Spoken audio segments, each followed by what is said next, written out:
Please join me in our national anthem and pledge the flag.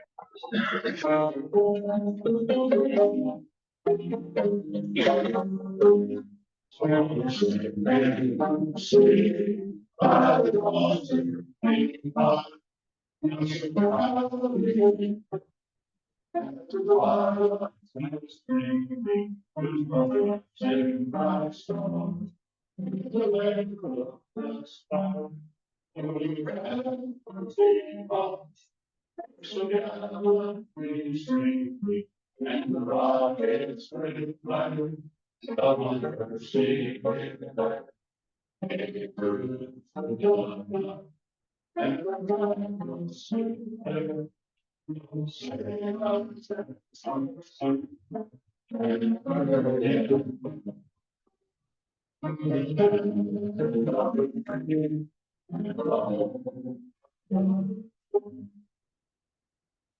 the allegiance to the flag of the United States of America and to the republic for which it stands, one nation under God, indivisible, with liberty and justice for all.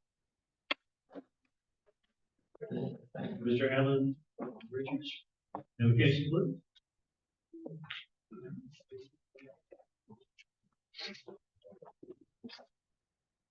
Pray with me. Bow your heads. Dear Heavenly Father, thank you for this day, this time together. Thank you for watching over us during the weather we had last week. I know it's a challenging time for a lot of us. Thank you for keeping us safe. I pray you'll bless us, food, strengthen us, and us to do your will, and that our goals be your goals, and we serve you. I pray this in Christ's name. Amen. There's a sharpest Chris man and road. What's the happy President Rick? We'll get glasses for you soon. This just must not be the time of the year to have an anniversary or get married, because guess we would say not Chrysler, but we don't have any anniversaries. So, but good news, we do have birthdays. Willis Smithman, January 31st, and Adam Hall on February the 2nd. It's a great new year. Glad to be here. I hope everybody's glad to be here. Good to see everybody. Most of y'all look real good today, and we look forward to a great 2025. Thank you. Thank you, Terry.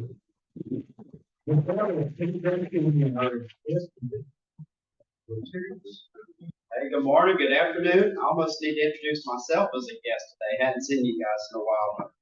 When I call your name, please stand to be recognized. We have Miss Walera Casey, guest of Sam Casey. And then do we have any other guests? Thank you for joining us this morning. Ms. Mallory, campus.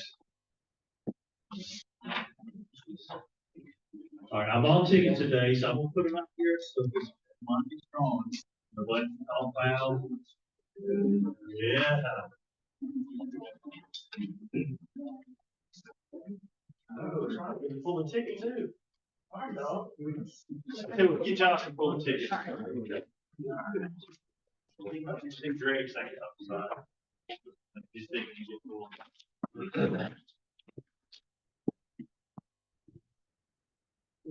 Last four, 0571. 0571. Hey, outlaw.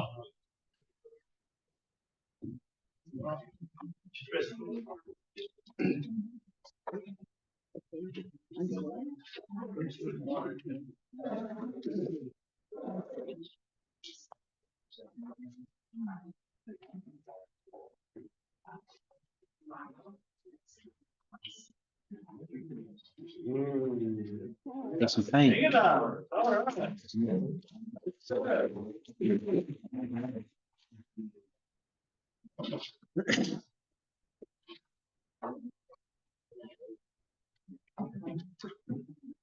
right. While Josh comes up, I want to say a little something about Bruce McNeil. You know, his son's been in the hospitals, had some surgery. I did call Bruce this morning. He thinks he's got a little turn for the better. He had a popsicle this morning. I know he had a little surgery during the week, so last week. So y'all keep him, especially in your prayers, and his family in your prayers. I think he's been there almost a week and a half, 2 weeks, so it's, make sure you say, 3 weeks. Oh, wow. That's like, 3 weeks, so let's definitely keep him and them in our prayers, very often. Mr. Josh. All right, this is the fourth of four announcements for next year's board member nominees. So today we will be casting a vote. Everybody should have a ballot there on the table, but before we do that, I will make an announcement of the nominees for this coming year's board positions. For Vice President, once I call your name, please stand. For Vice President, Jason Rudd. The 6 board seat nominees, of which you'll vote on 3, but the 6 are Michael Maddox, Wes Grant, Lawrence Johnson, Chuck Jackson, Lynn Miley, and Troy Fountain. All right, so like I mentioned before, everyone should have a ballot there on the table. We'll take the next couple of minutes to fill those out. And once you have them, if you'll raise them up. Again, for the board, the 6 board nominees, you only select 3. So once you have those, please raise them up and we'll pick them up.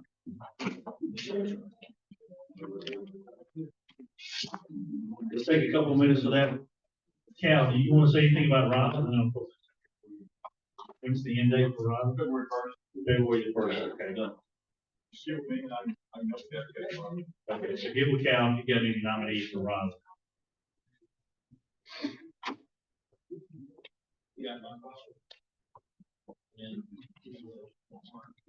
Everybody have a good snow day or snow weeks?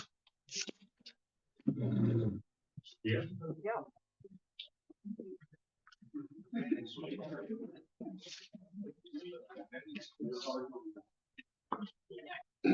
Hey, Chris.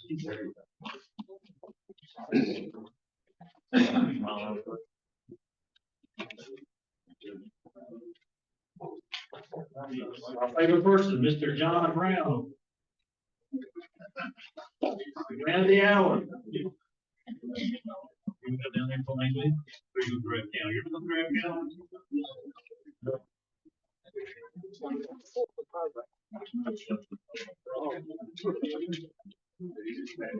All right, I'm gonna pull with some programs. I'm gonna bring us all the way up June 2nd today.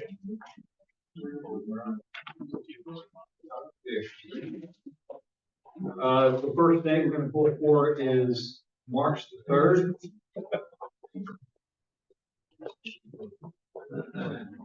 David Hanks. All right.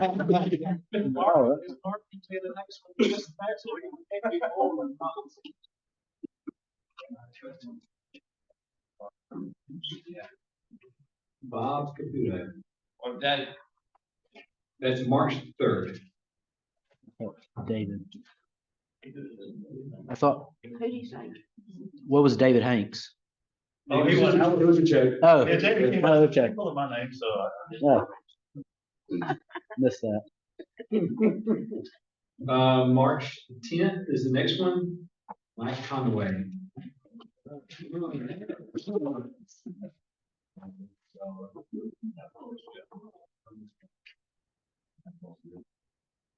We're not gonna, I already have a program for the 17th to 24th is spring break week, so we will not be meeting that week. 31st is covered, so the next date is April the 7th.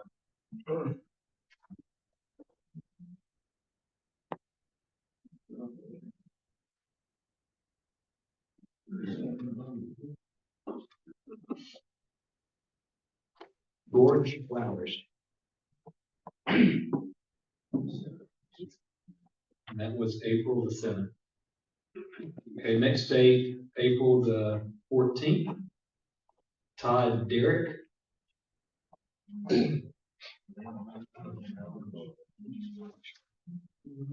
Is Todd Derrick here? Yes. Yes, okay.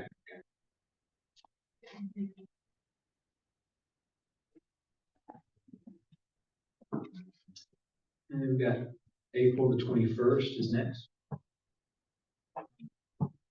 Tom West.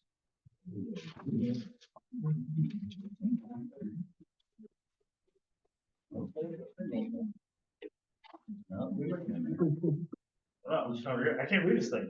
April the 28th. Bruce McNeil.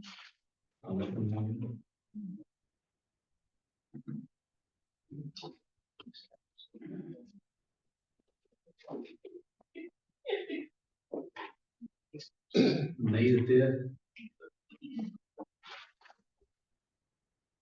Larry Williams.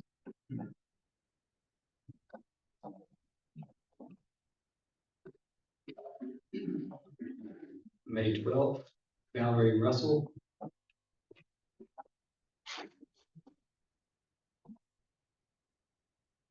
May 19th.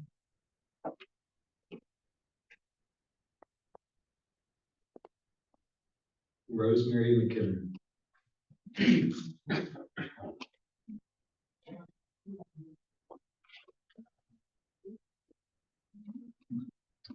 May 26th is Memorial Day, so June 2nd, I'm gonna draw on June 2nd as well, this is the last one.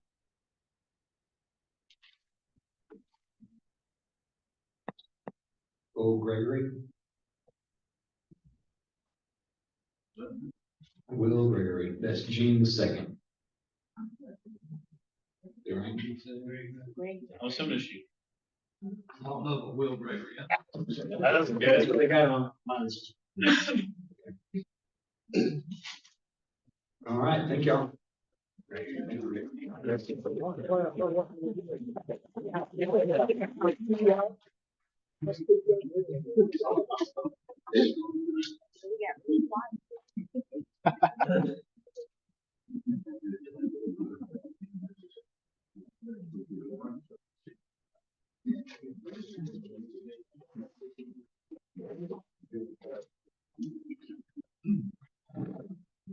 Bob Rotary. Our introductions. And before you say anything, Sam said he has stories on you from college, and so he could just give you fair warning. Been warned and threatened and all that sort of thing. The easiest job in Rotary is to introduce to the club somebody that's already a member of the club. Everybody knows Sam, he's been around a long time, his dad was a Rotarian. I first met Sam Turkey House at Auburn University in 1961, that's over 60 years. I've known Sam a long time. As a child, and in his youth, Sam lived in Pine Hill, Frisco City, Elba, Alabama. He graduated from high school in Elba. Then he attended Auburn University, where he graduated with a master's degree in chemical engineering. After graduation, he was commissioned a second lieutenant in the Army, and he served his hitch there. And when he got out, he came back to Dothan to be in the family business, family local business. And after a while, he went to work for Farley Nuclear Plant. And after 22 years, he retired there in the engineering department. Sam and Valera have 2 daughters, 5 grandchildren that live in the Atlanta area. Sam and Valera are 50-50 family. That means they've been married over 50 years and they visited all 50 states. Throughout Sam's time in Dothan, he served in many different capacities at First United Methodist Church, where he also sings in the choir. He's also involved in the Southeast Community Theater, served as a member of the board of Dothan Area Botanical Garden, and he runs their website. Sam's hobbies include golf, genealogy, particularly genetic genealogy. Sam today is going to share his insight into DNA. His program is entitled Lederhosen or Kid. Your DNA. Sam?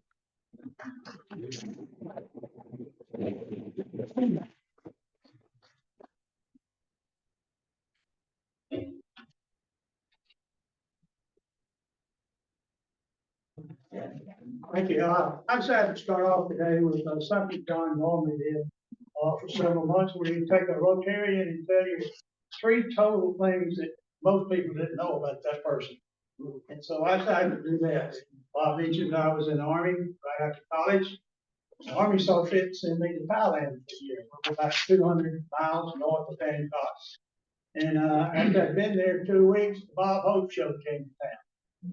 Well, that was a thrill. I'd always seen it on TV and watched them afterwards. And afterwards, they had a reception for the officers and the cast. So I got to socialize with movie stars like Connie Stevens, Joey Weatherford, I think it was, Weatherington, Jerry Colonna, and several other folks. Bob didn't stay. He went on down to Bangkok to have dinner with the king.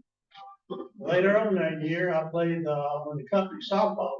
We had a fast pitch softball league, and I would play first base on that team, and I combined with a shortstop to make a triple play, which is sort of unusual. Got written up in the Armed Forces newsletter, Starter Strike, in such an unusual event. Then, when it came time for me to come home, the Army bought me a ticket to leave Thailand on the night before my birthday. Well, the next morning, woke up after sleeping on the plane, woke up in Okinawa, had breakfast for my birthday. We got back in the plane, flew toward the west coast of America, and went back to the day before my birthday. We landed in San Francisco 30 minutes before my birthday, and I spent another birthday in San Francisco. So if you ask me how old I am, how many birthdays I have, you get a different answer there on what you ask. When I was lucky enough to have my name drawn, I was deciding what to do about a program. And I've been doing genealogy about 35 years now. And then 13 or 14 years ago, I took my first DNA test and learned a lot about DNA. When I was coming along in school, nobody knew anything about DNA. We didn't learn anything. And I've learned a lot about it, and I found out that a lot of people have a misconception about what DNA is, and what it doesn't do, how they go in and calculate whether you're part Italian or part German or part Spanish or whatnot. And then also you hear a lot on TV about solving crimes with DNA and finding lost relatives, somebody finding their parents. And so I'm going to talk a little bit today about the different kinds of DNA. And get this thing going.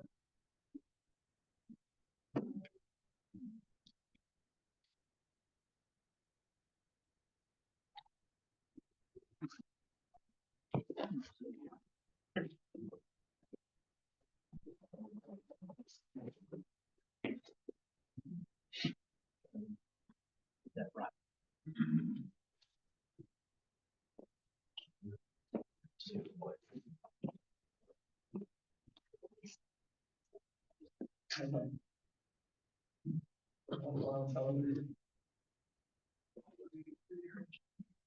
Okay. There are 4 different kinds of DNA. Each kind of DNA is inherited from our ancestors differently, and it's analyzed differently. So the results you get are a little different depending on the kind. And then we're going to talk a little bit about ethnicity, about whether you're Spanish or Italian or German, and why it's probably not what you think it is. And why you may have some ancestors that don't show up when they do your ethnicity. Different countries call it different, but it's really what your heritage is. And then we're going to talk a little bit about how you go about building a family tree for somebody that all you know is their DNA and who they have a DNA match.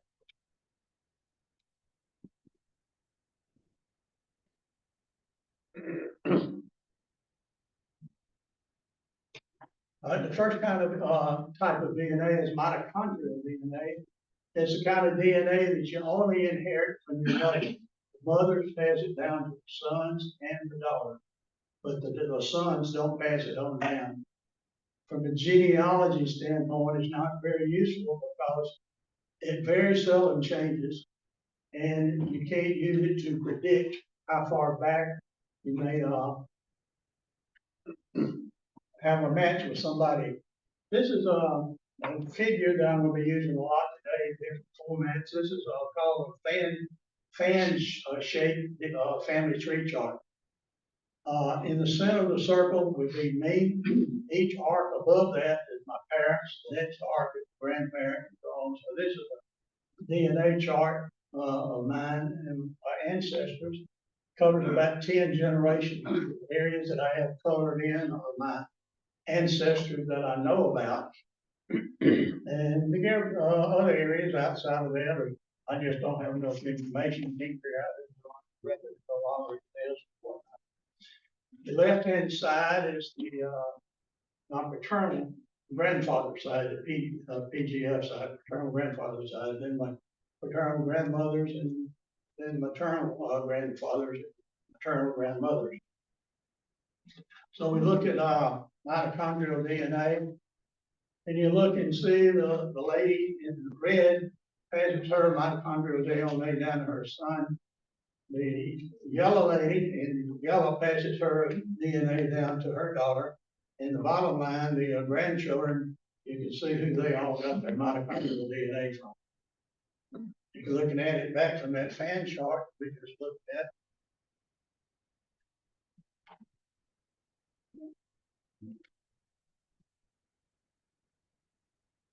The dark green area, gray area that may appear is the only relative that you would get mitochondrial DNA from. And you might have a DNA match with somebody with mitochondrial DNA, and go back, way back generations, a lot farther back than you could possibly trace your family tree. So from a genealogy standpoint, it's not real useful. The other kinds of DNA, come from the chromosomes. Everybody and every cell in your body has 22 chromosomes, plus males have an X and Y chromosome, and females don't have a Y, but they have two X chromosomes. So the way you inherit X DNA is a little different than the others. This is Y DNA. It only passes from fathers to sons. Females don't have Y DNA. And when you're looking at Y DNA, there's usually three different characteristics a segment will have. One segment never changes. One type of segment changes maybe every 4 or 5 generations. And then the other type segment can change with each generation. There are 111 different markers for Y DNA. So if you have that tested, you can do some kind of projection of how far back their ancestors. How far, if this person is your grandfather or great grandfather, whatnot, it's not completely accurate. You can't pinpoint exactly, but you can tell whether you're related to somebody on the Y DNA path. Just the object of the mitochondrial DNA, you look and see on the blue, that's who you would get. This is straight to your father, and your father's father, and his father, and his father, and his father. You don't get Y DNA from anybody else other than strictly male line going all the way back.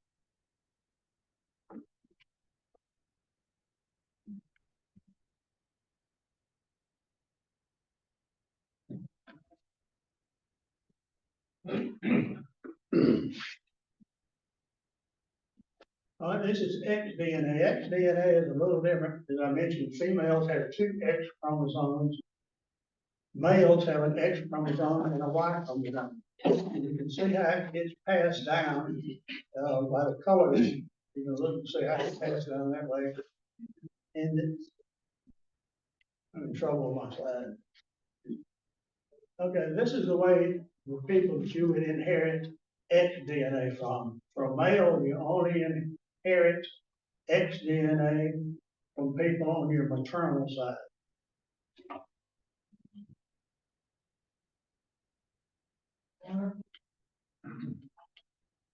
Females is a little different because they can inherit some X DNA from their paternal side of the family.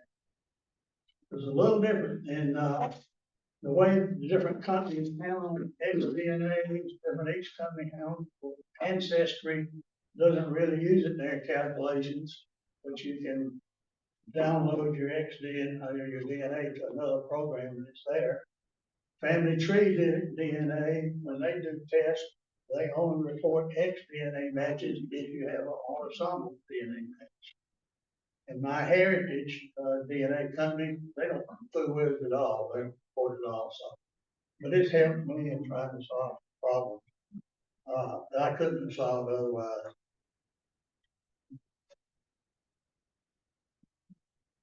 Now, this is the main part of the focus of the program today is autosomal DNA. You can inherit autosomal DNA from any of your ancestors. It can be any far as far back as you can go. The farther back that you go in time, the smaller the DNA segment that you have from your different ancestors. And this is just, I don't know if you can see it, it doesn't show up really well, but the section of this is colored in very darkly in the people, ancestors I know that I inherited DNA from. The ones in the lighter shades are ancestors that I can prove that they're my ancestors, but I don't know whether I inherited the DNA from them or not. Maybe I did, maybe I didn't. Maybe the right person hasn't tested yet.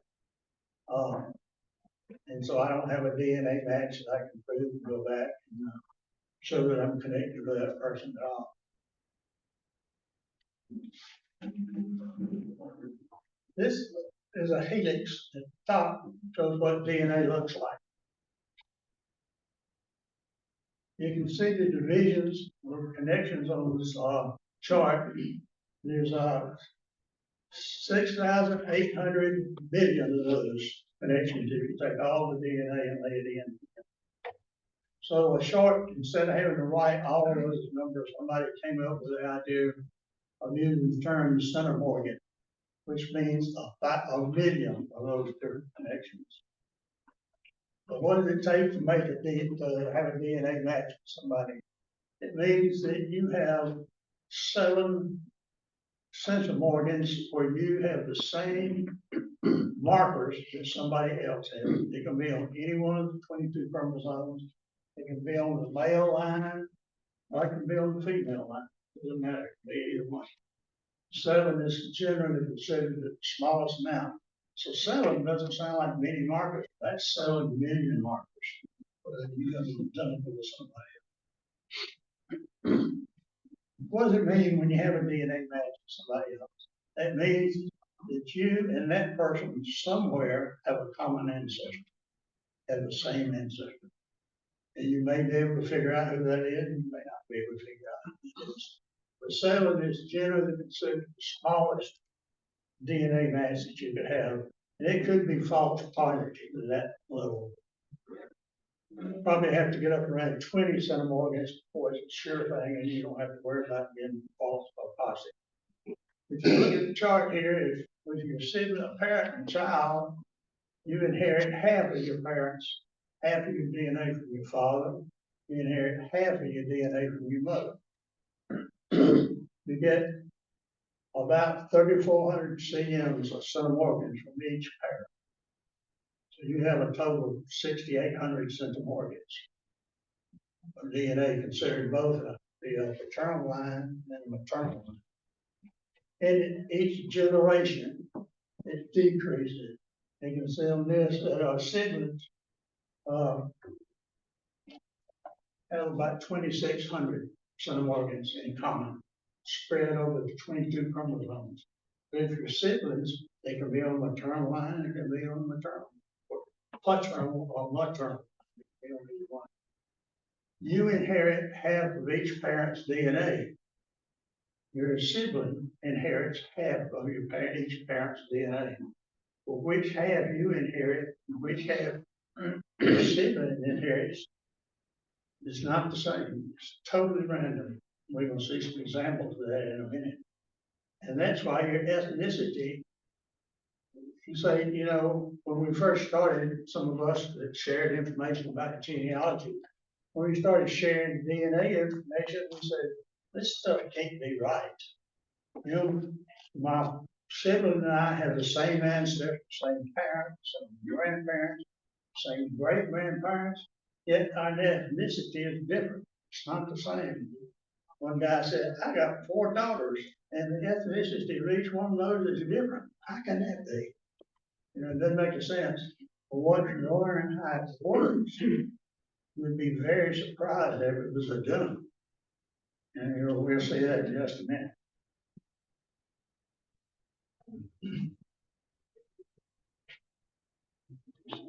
The things that can affect ethnicity, first of all, your DNA is what you start with. And then the testing companies. There's several different companies that will test your DNA and come back and tell you, you know, what percent Irish you are, what percent German. And so their database that they work on is more popular. Yes.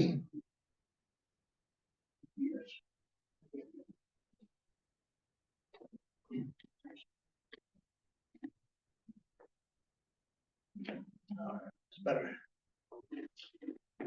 But each company, and there's 5 or 6 of them, each one has their pros and cons of what they do with the data. So you know, depending on what you want to do with the data, is which one I'd recommend for you. But then they have computer programs that go through and calculate all this for us. It took me a long time to really try to understand this and how it really works. So I finally came up with an example that doesn't have anything to do with DNA at all, but I'm going to talk about grass. Use grass for an example. First of all, this is a chart that's showing the ethnicity difference between myself and my brother. Numbers are a little small, but it's basically the same, but a little different here and there. You can see I have some genetic Europe DNA. My brother has some Finland that I don't have. We're roughly the same thing, but it varies a little from country to country. And most every company that does this divides the world up into sections based on their database of DNA tests that they have. But just about always combine the Normandy area of France and England. They can't really separate the two because they went back and forth across the English Channel so many times, hundreds of years ago, that they can't really tell the difference. So let's say that we hire this company comes in and they go around different companies and analyze the grass in the yards, the average yard, go in and they find out that on an average in England, 85% of the yards have St. Augustine. St. Augustine makes up 85% of the yard. And a little bit of centipede and a little bit of litter. But when they go to France, they find out the majority of yards are 80% centipede. And a small amount of St. Augustine. They go to Germany, and find out the Bermuda grass makes up 85%. These are very similar to DNA. There's no DNA that's 100% English, 100% French. When they go in and look at the database and decide what English DNA looks like, it's a combination. Because a lot of my ancestors from over pre-colonial times, at one point in time, the way they did the report, I was more English than the average Englishman because they had to have a lot of mixture in different people moving to England. And most of my ancestors were strictly from England. But one time I was more English than the average Englishman.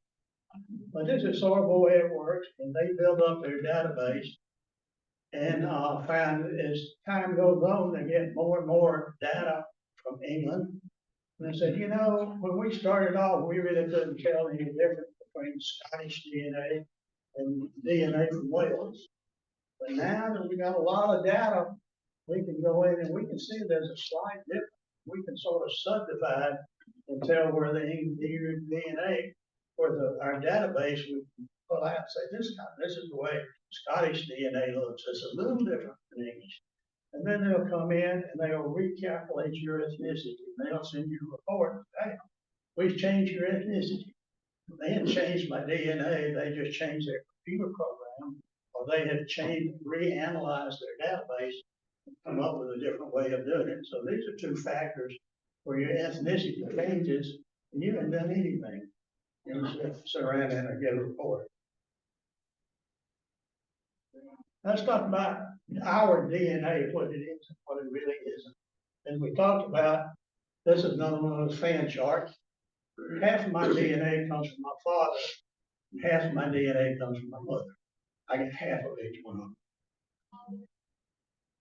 When we look at my grandparents, if I told you that 25% of my DNA comes from my paternal grandfather and 25% came from my paternal grandmother, how much would you say would come from each one of my maternal grandparents?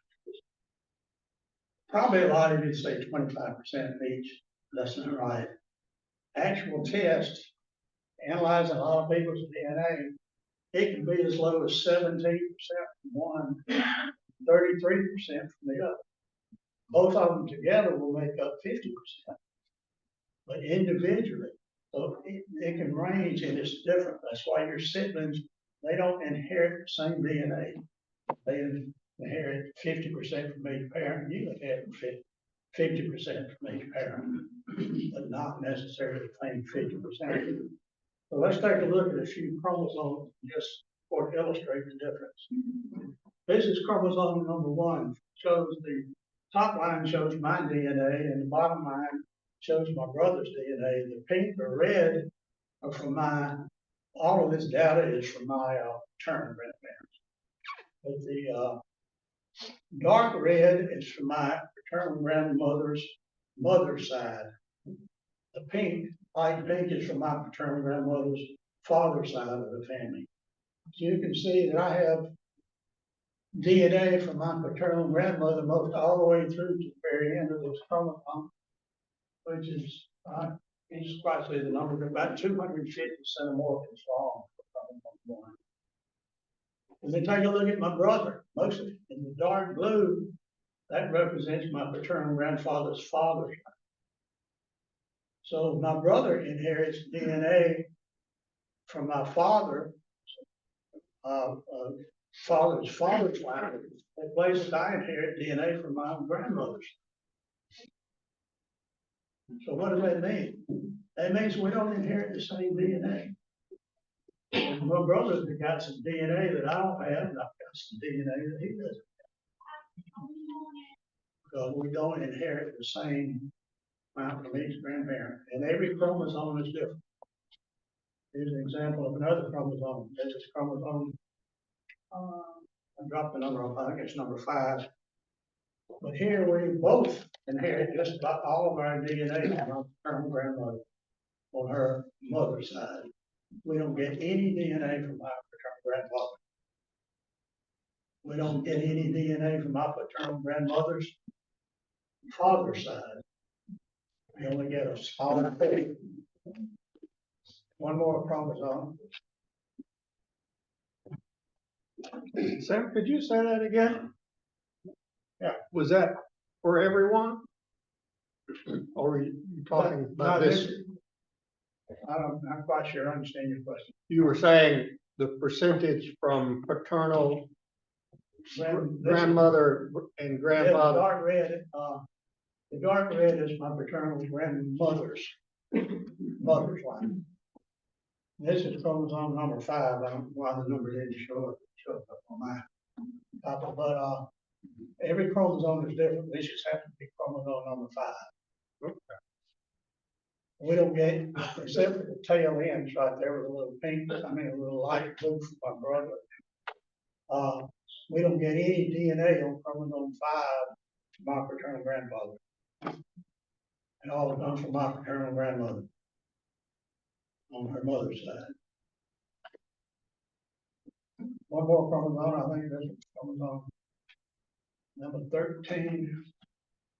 You can see here, I got all of my DNA from my paternal grandmother's mother's side, dark red. By the way, that doing this is very, very time consuming and I taught all of my cousins, my paternal grandparents' side to take a DNA test.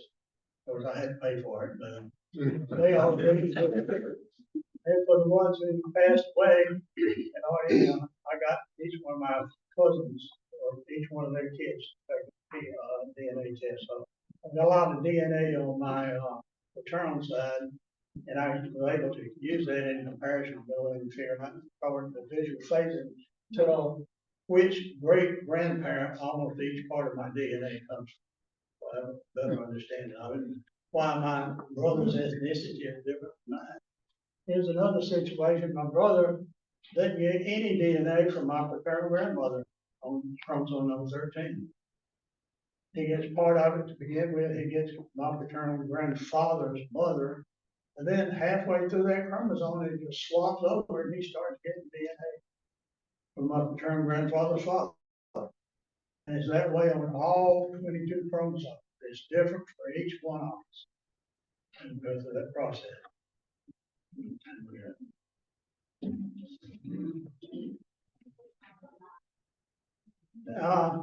When you're building a family tree, it's the same thing if you're in a police department trying to solve a crime, you got some DNA, you're trying to figure out who that DNA belongs to, or if you're an officer, figure out who your parents might be, or this particular situation, I'm going to illustrate.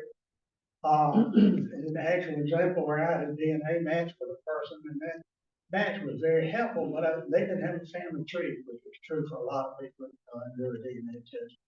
So I had to try to figure out how am I related to that person, you know, that it helped me figure out my DNA, who it comes from.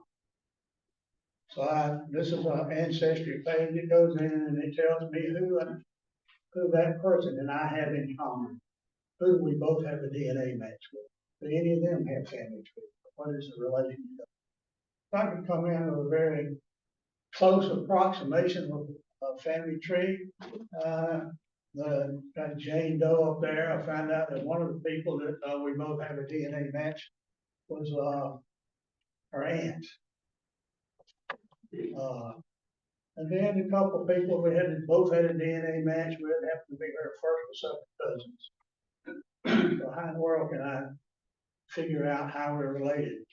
I can go look at family trees, I can look at other records, and I can look at information that's provided in Ancestry and figure out how they are related to each other. And take me out of the picture, but how they're related. Boy, if they can, you come back, I can fill in all of these charts and put all the names in. The first chart I started with, I had names of 4 different people, and every one of them had a different last name. So finally, by putting all this information together, I can figure out. And I've done this for somebody who had a DNA match with a lady, and her mother was an orphan. And she was a close cousin of mine. We were trying to figure out how we were related. Finally figured out that one of my grandmothers had a sibling. I don't know whether it was male or female, I don't right then. One of them had a sibling, and that information didn't get passed down by generation. And we did figure out where we can, and we had a nice event. She was in Mexico, and met her in the Phoenix Spring. We had a nice lunch, got to meet her family, and some about the relatives that she didn't know. So we shared information. She learned a little bit about her family. So that's the summary I have for you today about talk about the different kinds of DNA, how you use it in genealogy, how helpful they are, and why your ethnicity might not be what you thought it was. You might not have inherited DNA from that Indian grandmother that everybody says somewhere back in the 1700s, full-blooded Indian river grandmother, or different things like that. You can also talk about a little bit about how you go together and build a family tree. When DNA first became available to the general public, they came up with the term genetic genealogy to illustrate the fact that you're using DNA to hit the genealogy. It's gotten to the point when there's so much information to be gathered that you're a genealogist and you're not using DNA. It's like saying, I'm a genealogist, but I'm going to ignore census rate. I'm going to ignore marriage rate. No, it's just part of the puzzle. It doesn't have all the, but it gives you a lot of information that you wouldn't get otherwise. That's all I have for you today. Any questions? Yeah, 2 questions. How far back have you done your family trip? One of those slides back there. One, I think one place I went back around 500 AD. But then you got to be lucky and tie into some of the English records that go way back. I didn't do the research that far back. That's what, do identical twins have closer DNA than regular siblings? You know? I'm not as familiar with the twin. I know they're supposed to be. I'm not a medical person, so I can tell you that later. Sam, would you recommend that all our political candidates have their DNA? So like, how do they are put up in the miles? So we. Yeah. Yeah, have you ever go back and find out you married your first cousin? No, but my fraternal grandfather and fraternal grandmother were second cousins once removed. And it makes it a little more difficult. And a lot of people whose ancestors lived in the United States for 200 or 300 years back to revolutionary times, when they moved to the frontier, there weren't that many people to match up with and marry. And so the married cousins, you know, I've heard somebody say somebody else, the best thing that ever happened to the South, it stirs up. But it's not unusual for people with a long historical background like mine to find out that you're related to somebody by 25% of people by two different ways, or 15 to 16% related 3 different ways. And sometimes I'm related to people to the same ancestor through my mother's side and my father's side. Because the DNA just gets passed down, you know. Yeah. Are there any certain like traits that only pass through certain types of DNA? I didn't understand the question. Like, for example, like you said, there's 4 different types of DNA. Is there, like, hair color, for example, only passes along MT DNA? Is that anything like that? Like certain traits that. I'm sorry, I didn't understand you. The 4 different types of DNA, Yeah. those govern like different traits that are being passed on, like his hair all governed by X or Y. No, that's mainly autosomal DNA, the kind we just talked about. And that's an area I'm not real knowledgeable about, but the genes are located at those intersection points between the strands of autosomal DNA. And all these companies, I'm a little skeptical, you know. They come in and want to know if you send you a questionnaire and want to know if your broccoli makes you sick, or you part your hair on the left or right, and you're left-handed, and you know what color your eyes. And then they'll come back a month later and says 50% of the people who have DNA like yours are blue-eyed, you know, or something like that. The one company, 23andMe, which I wouldn't recommend you test with for several reasons, but anyway, they got started strictly from a medical standpoint. And they don't care a thing about genealogy. But they will come in if you do one of their tests, and they'll say, you have blue eyes because you have gene so-and-so, location so-and-so, chromosome 13. So 23andMe does. One reason I wouldn't recommend them is all they do is genealogy testing. And they're doing it for the same reason that puts the alpha Burmese are responsible for it, you know, trying for medical reasons. They had a big data breach 2 or 3 years ago, and it wasn't because anything they did wrong. They just had a customer who used the same password for everything. And so somebody figured that out and used that password to get into 23andMe's system and got a lot of data that way. And Ancestry and MyHeritage and all these other companies, they'll bug you to death trying to get you to buy some other feature that they have.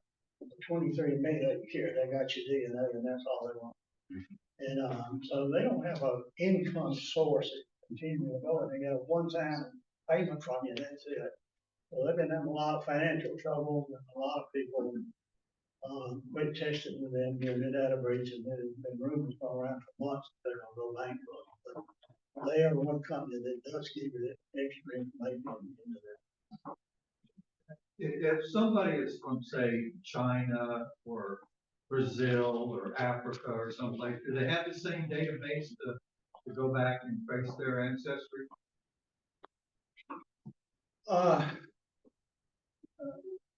Probably not. Or they might have different, you know, ancestry, they try to say research tools are everywhere. And one time I was subscribed to the world version. But I found out that if I go back and try to look at German records, it's in German.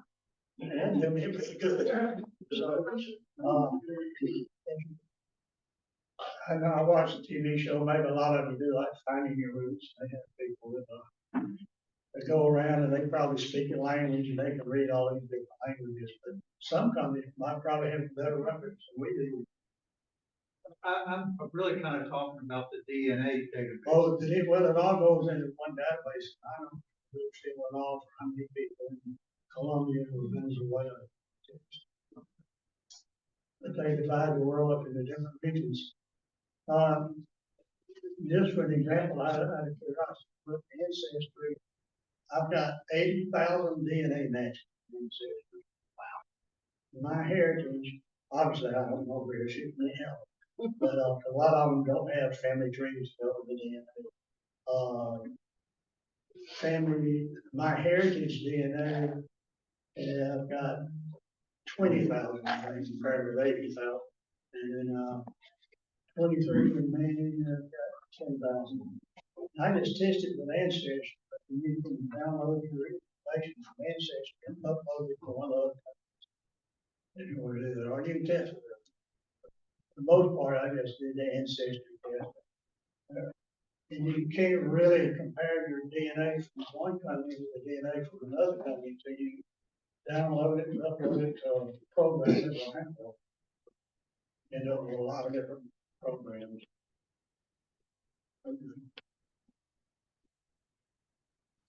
You have a question? How do you get DNA on your great grandparents when that was before that? Well, number one question. Number two question, has they tied medical to DNA that some kind of treatment works better from one DNA than it does another DNA? Yeah, that's a totally different. I'm a genealogy person.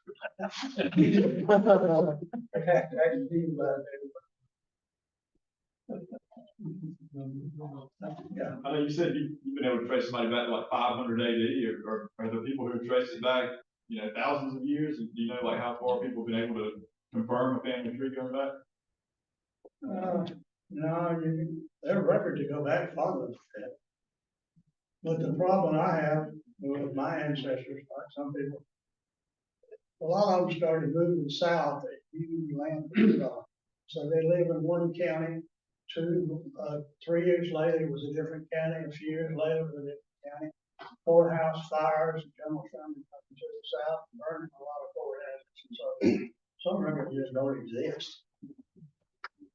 And so it seems like mine always want to move to those new counties that were just formed, and a lot of times once the new counties were formed, they keep good records for another 10, 20 years.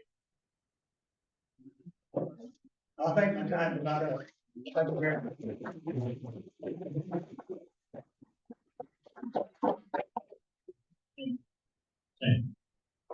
Hey, 1 second. The presentation of a Paul Harris Fellow is the Rotary Foundation's way of expressing its appreciation for his substantial contribution to its humanitarian and educational program. This honor is named for Rotary's founder, Paul Harris, who started Rotary in 1905.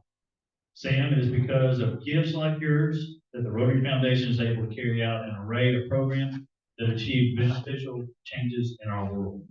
We congratulate you and thank you for your commitment to the programs of the Rotary Foundation. I'd like to invite everyone to rise and join me in recognition.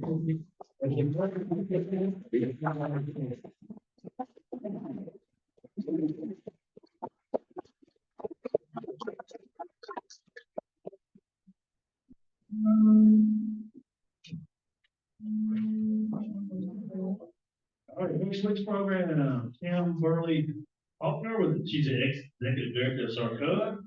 Board meeting is on February the 10th. And let's stand, which we are. Oh, there you go, John Brown. We're doing that. You want, No, you want to do it now or you? it's up to you, bro. I don't care. How do we start?